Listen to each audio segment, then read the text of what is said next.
Chapter 1. Dawn of the Dead begins. Hang in there. All right, take a look in the mirror. Meng Lin opened his eyes and walked to the mirror through his sunglasses. In the reflection appeared a figure dressed in dark green military uniform, complete with body armor, knee pads, wrist guards, gloves, and a steel helmet, his face covered with a gas mask and holding AK-416 in hand. Not bad. Meng Lin nodded, his voice sounding somewhat muffled through the gas mask. He moved his limbs to ensure that the gear wouldn't hinder his movements. This set of equipment was what he and his first clone had rummaged through the villa's underground armory for an entire night.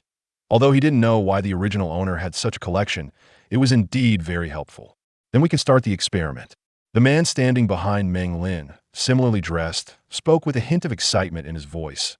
It's almost midnight. Let's see the results. Meng Lin glanced at the clock hanging on the wall, the hands quickly pointing to the 12th position. Without a sound, two men dressed in military gear, fully equipped and wearing gas masks, appeared beside Meng Lin as if they had materialized from thin air. Clap, clap. The other man clapped his hands, the metallic sound of the steel gloves ringing clear. If I hadn't seen it with my own eyes, I would find it hard to believe. As he spoke, he took off his mask, revealing a face identical to Meng Lin's. Hello.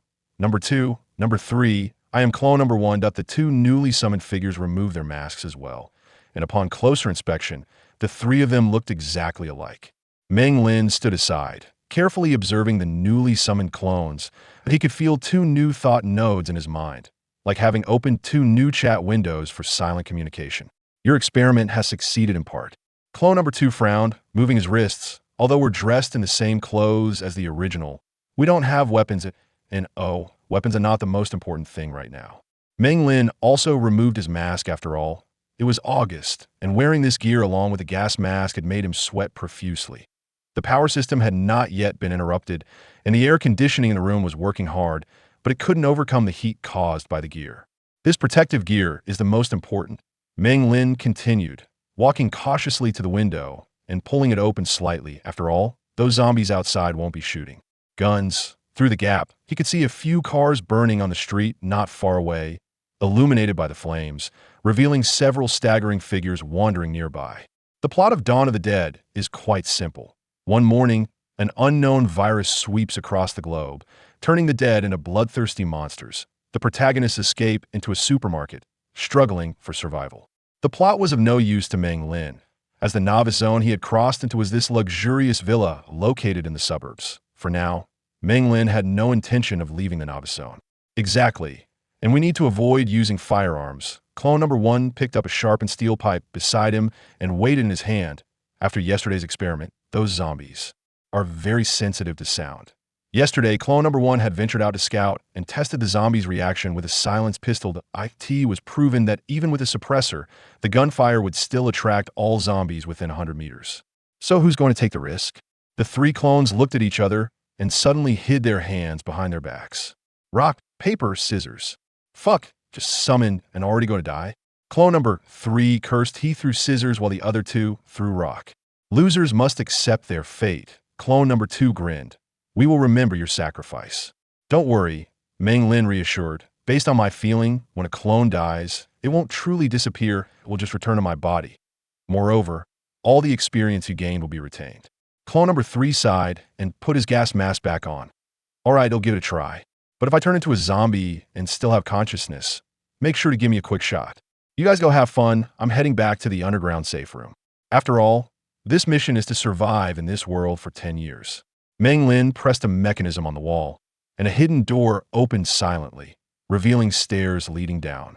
He walked in to find a hidden safe house, covering an area of at least 50 square meters, decorated like a small apartment.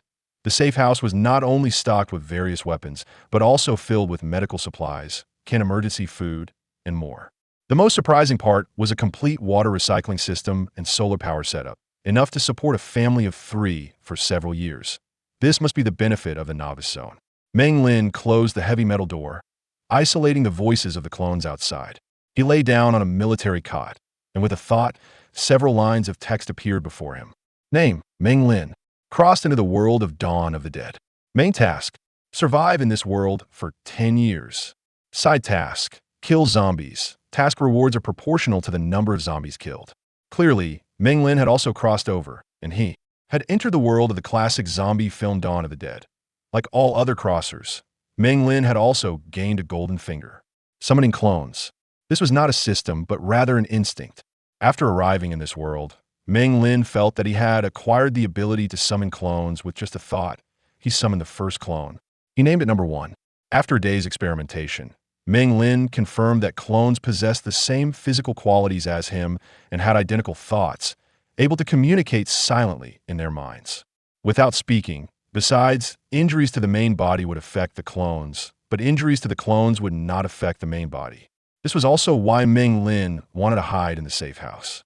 As long as the main body was unharmed, it was worth it for the clones to sacrifice as many times as needed. Summon 1 clone on the first day, 2 clones on the second day. Then what about tomorrow? Meng Lin closed his eyes, sending out a message in his mind. The 3 of you. How's it going? Number 3 is set off. The voice of number 1 resonated directly in his mind. We're hiding by the second-floor window, observing. Meng Lin switched his consciousness to the perspective of clone number 3 through the lenses of the gas mask. He could see number 3 cautiously crossing the lawn in front of the villa. In the distance, several zombies were aimlessly wandering, temporarily unaware of his presence. Remember, the test includes the effect of zombie bites on the clone, whether it disappears upon death, and Meng Lin reminded. Got it. Got it. Number 3 impatiently interrupted and not going out for a picnic. Number 3 chose a detour, using the cover of night to quietly avoid the horde of zombies on the main street. He gripped the sharpened steel pipe in his hand, their most reliable weapon, so far quiet, lethal, and reusable. Turning a corner, number 3 suddenly froze. Less than 10 meters ahead, a female zombie in formal attire was facing away from him, hunched over and gnawing on something. The rotten stench was faintly detectable even through the gas mask. Chapter 2. Clones in Battle. Target spotted, number 3 said in his mind, his voice slightly trembling with tension, preparing for the first test. He stealthily approached, raising the steel pipe. The zombie seemed to hear the noise and slowly turned its head. Half of its face was rotting, an eyeball hanging from its cheek, and its mouth was filled with dark red liquid. The steel pipe pierced precisely into the zombie's eye socket, penetrating its brain. The zombie twitched a few times before collapsing to the ground. Kill confirmed, Report 3 said. The feel is better than I imagined. The skull isn't as hard as I thought. Just then, a low growl came from a distance. 3 suddenly turned around and saw 5 zombies staggering around the street corner, clearly attracted by the earlier noise. This is bad. There are too many. 3 tightened his grip on the steel pipe and assumed a defensive stance. Meng Lin could sense 3's anxious emotions through the consciousness link. He hesitated for a moment, considering whether to order 3 to retreat. But the experiment had to continue. Hold on, 1's voice came in. 2, and I will be there to support you shortly. No need. 3 suddenly said firmly, this is a good opportunity for testing. If I die, remember to record all the data. After saying that, 3 charged toward the horde of zombies. The steel pipe swung, and the first zombie's skull exploded like a watermelon. But the second zombie lunged at him, its rotting teeth biting into 3's shoulder. His military uniform and protective gear blocked the fatal blow. The protective gear is effective, 3 shouted excitedly, while kicking the zombie away. But the good times didn't last long. The third zombie pounced from the side, this time biting the inner thigh of 3, which had no protection. Blood immediately gushed out, staining his military pants. 3 cried out in pain, and the steel pipe slipped from his grasp. The remaining zombies swarmed in. Meng Lin suddenly sat up in bed, cold sweat dripping from his forehead. The moment 3 was torn apart, he felt a warm current surge into his body, and at the same time, fragments of memories flooded his mind to experiences and feelings from 3's brief life. Point 3 has disappeared. 1's voice came, filled with shock. It's like being erased by an eraser. There's nothing left, neither body nor clothes. What about the weapon? Oh, the steel pipe was left on the ground. Meng Lin closed his eyes, sensing the changes within him in addition to 3's memories. It seemed he had gained something else, a muscle memory of using the steel pipe and a deeper understanding of the zombie behavior patterns. The experiment was successful, Meng Lin said in his consciousness. When a clone dies, it indeed disappears, and the memories and experiences it had return to the main body.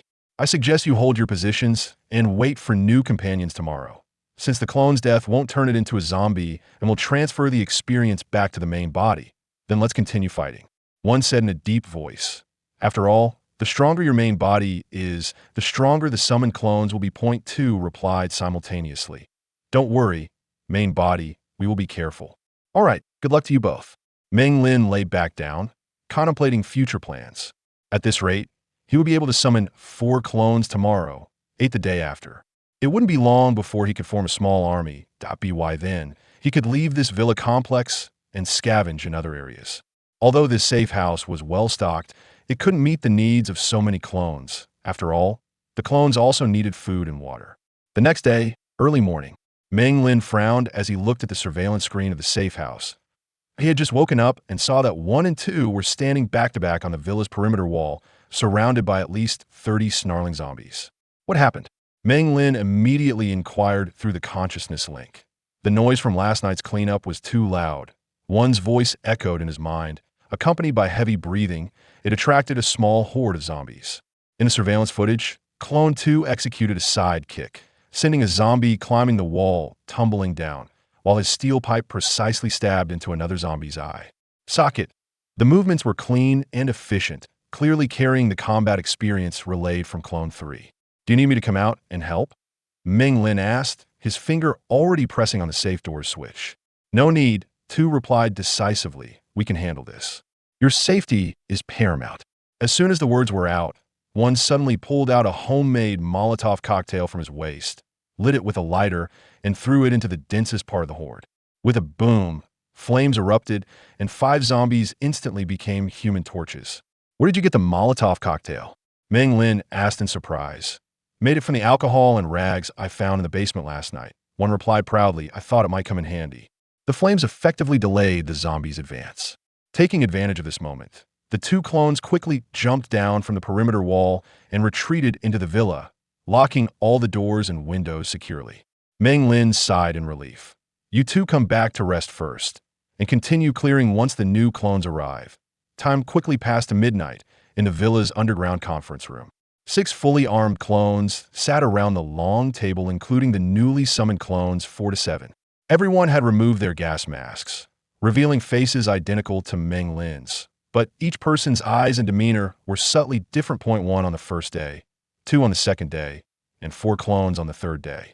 Meng Lin looked around and said solemnly, I think we can confirm that the number summoned doubles each day. That if that's the case, then we should soon be able to form a large-scale army. The newly summoned clone 4 seemed a bit excited. Let's discuss the situation nearby. 1 pointed to the hand-drawn map on the wall and said, based on observations over the past 2 days, there are about 200 zombies within a radius of 500 meters. From the villa, they are mainly concentrated in these areas. Clone Fivia younger and more lively clone whistled. Only 200? We can clear them out in a day. Don't underestimate them, 2 said coldly. Have you all forgotten how Clone 3 died? The conference room suddenly fell silent. Meng Lin could feel all the clones sharing the memory of 3's death, the agony of being torn apart alive. All right, Meng Lin broke the silence. Today's task is to clear the area around the villa and establish the first line of defense. Remember, avoid using firearms as much as possible. Keep quiet. The 6 clones nodded simultaneously and put their gas masks back on. Under the cover of the gas masks, they looked like a well-trained special operations team. No one would guess that they were all clones of the same person. At 3 in the afternoon, Meng Lin watched the clones' work results through the surveillance, but a makeshift perimeter wall had been erected around the villa made from abandoned vehicles and barbed wire. Clones 4 and 5 were installing homemade alarm devices on the wall, an array of empty cans strung together with thin ropes. Suddenly, several moving figures appeared at the edge of the surveillance footage. Meng Lin immediately zoomed, and the figures were 4 living people, 2 men and 2 women, cautiously moving along the street toward the villa.